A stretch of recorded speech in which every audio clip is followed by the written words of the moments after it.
Okay, so we are going to first start our frog dissection by looking at the outside of the frog first. So we're going to look at the head parts and label some of those.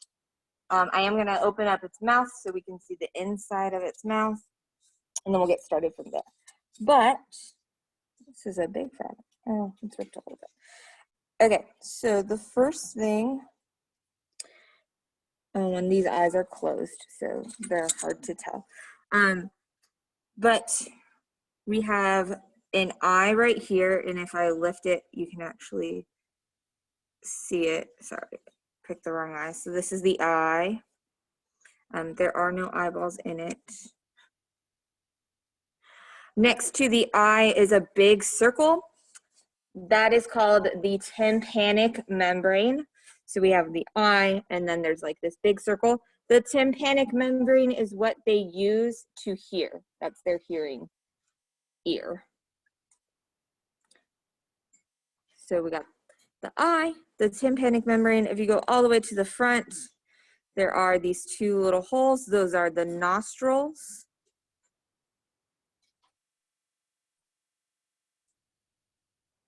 That's really everything we need to see on the top part, but I'm going to go ahead and open up its mouth. I do have to break the jaw, so I'm sorry if this upsets you. Not really. Sometimes I'll have to cut the sides.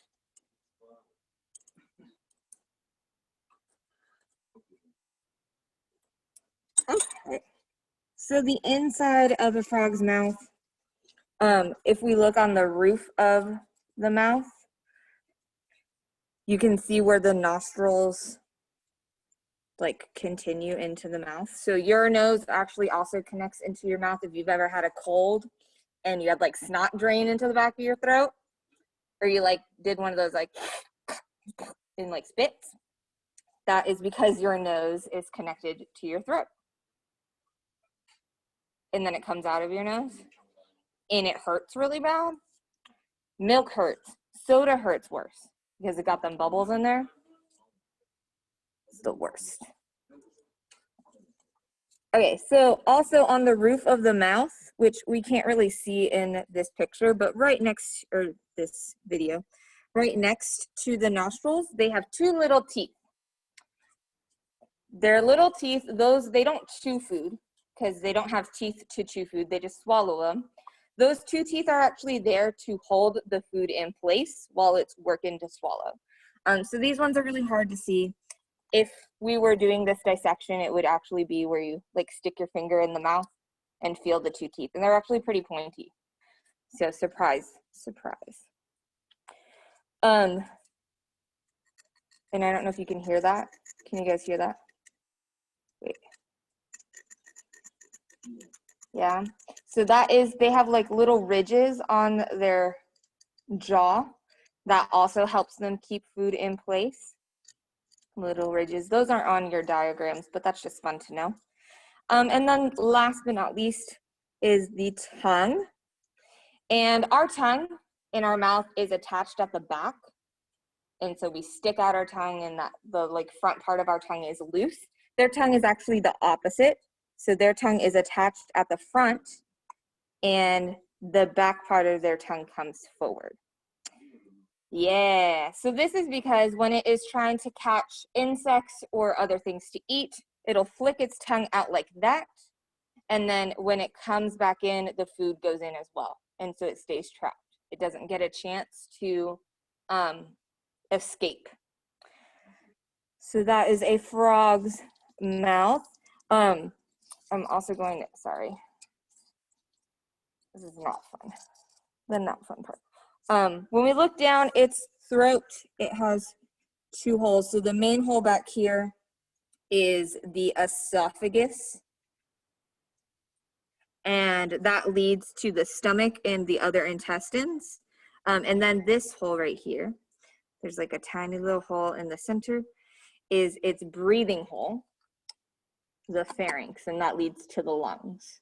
So just like we have two holes, we have our esophagus and our pharynx, or our our air hole, our trachea, they do as well. The reason that the trachea is closed off like this is because we don't want water getting into the lungs. We have a thing called a epiglottis, and the epiglottis is like this little flap that sits over them. This acts as the same thing. It allows for it to be open and closed. So there's like a hole in the front, that is the pharynx hole, and then there's a hole in the back, and that's the esophagus hole. And then we're not gonna label, they had like 2 things up in the mouth, we're not gonna label that. And then this hole right here, fun hole right here, that is leading to the tympanic membrane. So that's what leads to the ear and allows them to hear. Your ears, your eye, or your ears, your nose, and your throat are all connected. That's why when you have like something going on with your throat or your ears, you'll go to an ear, nose, and throat doctor, an ENT. And they are the people that removed my tonsils when I was a child. Okay, so while you guys get this finished writing down, I'm gonna prep him for cutting open. I need to pin his arms down.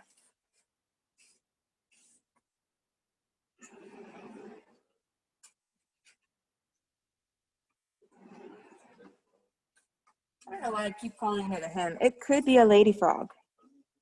We'll know when we cut it open. Well, I mean, they don't have like a penis, or they have a one hole that covers everything, and that hole is called a cloaca.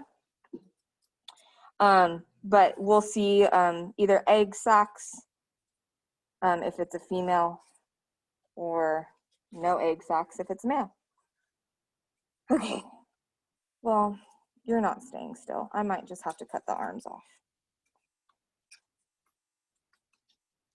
Actually, it might be fine now. All right, so let's cut this guy open. They already make a pre-slit for us. That's because they need to drain the blood. And then once they drain the blood, then they inject it with some dye. So that's always a nice little thing to be able to start. These scissors are the worst. I might just use the scalpel.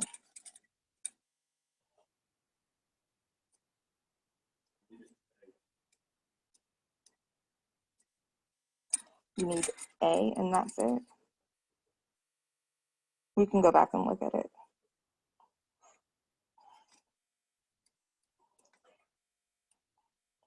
Dear school, I need new dissection scissors because these ones are not great. And I don't like using the scalpel.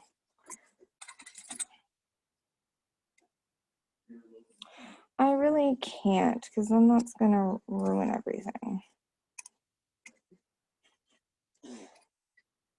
Okay, so first thing, and this is always exciting to talk about. This is depressing.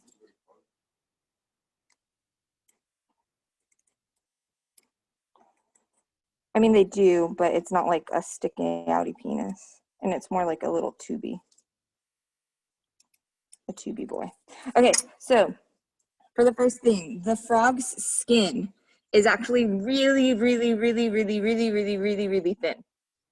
It's actually pretty much how they use, or what they use to breathe. A frog's skin, they can sit in water and absorb oxygen from the water. So if you ever see a frog just chilling in a pond or something, they're probably breathing. If you can look really closely, you see, like, you can see some veins inside, the blood vessels inside the skin, just like ours would be. And then instead of just being straight open to the organs, these are the abdominal muscles. He actually has like a pretty good six-pack going on. or she, they. So we will, as soon as I cut this open, like it'll be right there and we'll be like, yep. And then we can give them a name. Or we can just give them a gender neutral name like Kyle, Chris. Whew. All right.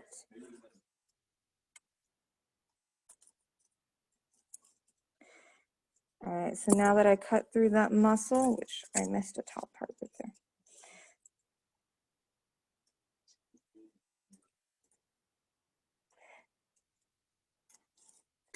All right, and then we pull the muscle off to the sides. Ugh.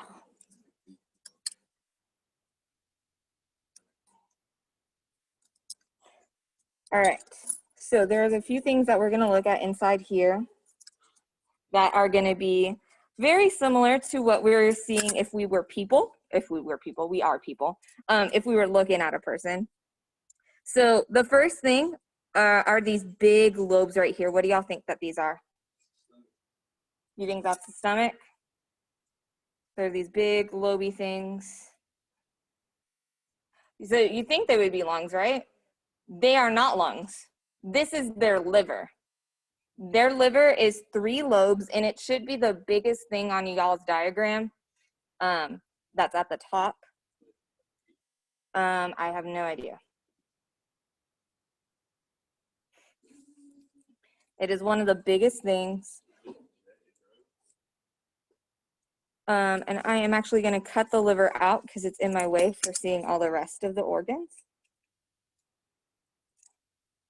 So just do a nice little cut. I'm going to cut away this muscle because it's also in my way.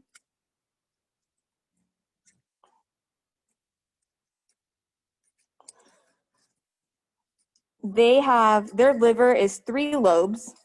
Our liver is only 2. I think we have like a small lobe and then a bigger lobe. So cut that liver out. And you can actually see it's a nice like red color. Sorry. Liver. Liver. And more liver. Okay. This stuff is not on your guys' diagram. These are called fat bodies. I don't know how to describe them other than they kind of look like gummy worms and they kind of feel like gummy worms, but not like the gummy worms that have the sugar on the outside, the gummy worms that don't have sugar on the outside. Not like the trollos. Yeah. Trolleys, man, those are good. I could eat those all day. So these are fat bodies, and fat bodies are used to store fat. They don't, usually during like the winter time when there's not a lot of organisms for them to eat, they have a lot of fat bodies so that they're able to survive through the winter. Also, the females usually have more fat bodies than the males because they produce eggs, right? So going more into our frog, this big thing, what do we think this is? No. No. Maybe it's connected to the esophagus.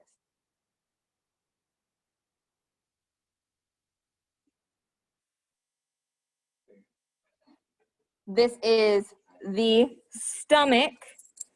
So I'm going to cut the stomach off so we can see it. Are you going to snap it to somebody? Oh, yay. So the stomach is actually connected to a lot of blood vessels, and it's connected to the intestines.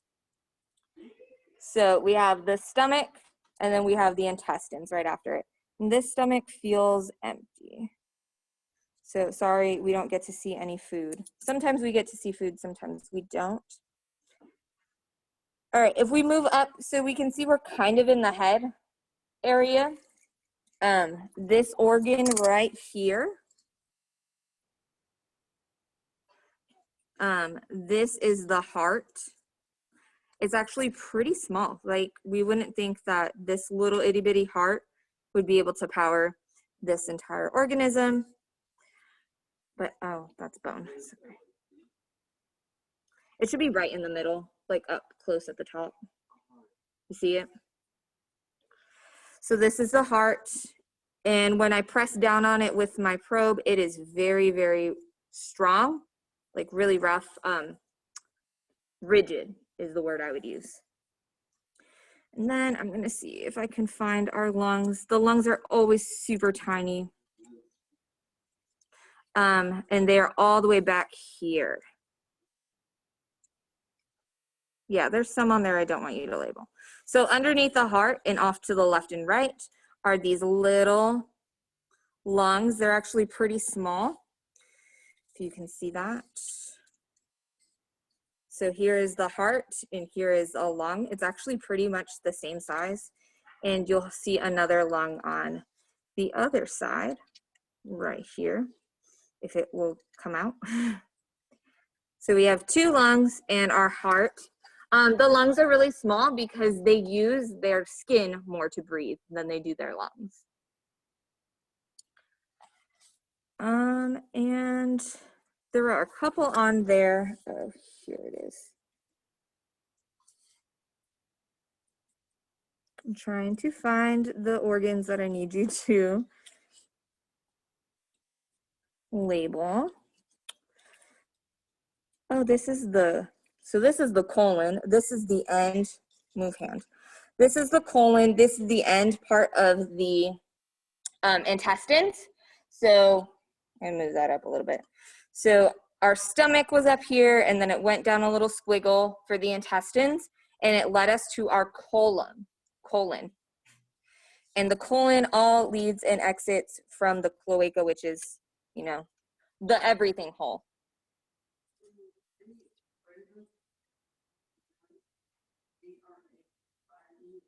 Brian.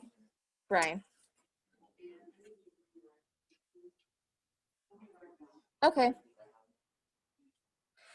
All right, so this is the colon. And the colon is where all the poop is stored before it poops.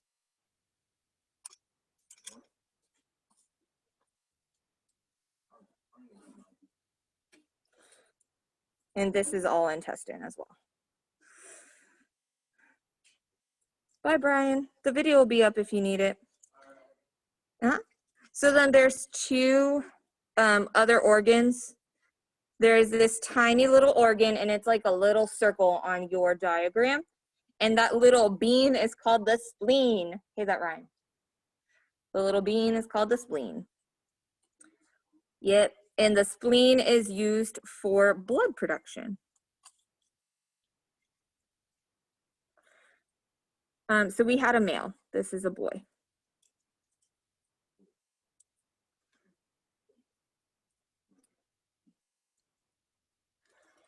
And then there's one other organ on your label, but I can't find it on mine.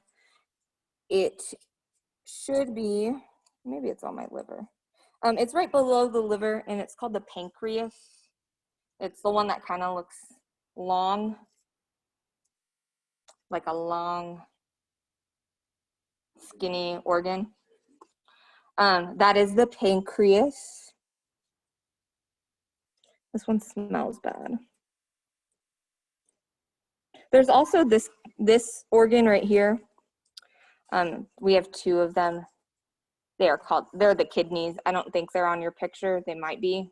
If you see two small little things on each side of the intestines is the kidneys. I wonder if there's anything inside my colon. Oh yeah, we have poop. Yay, so there was poop inside, so it meant it just ate, digested, and was going to pass before it died. So that is our frog dissection. Very nice. Very similar to people in how its body structure is laid out. Chordates usually are, especially class vertebrata, very similar to how humans are laid out structurally. So that's all I got. Thanks, yeah.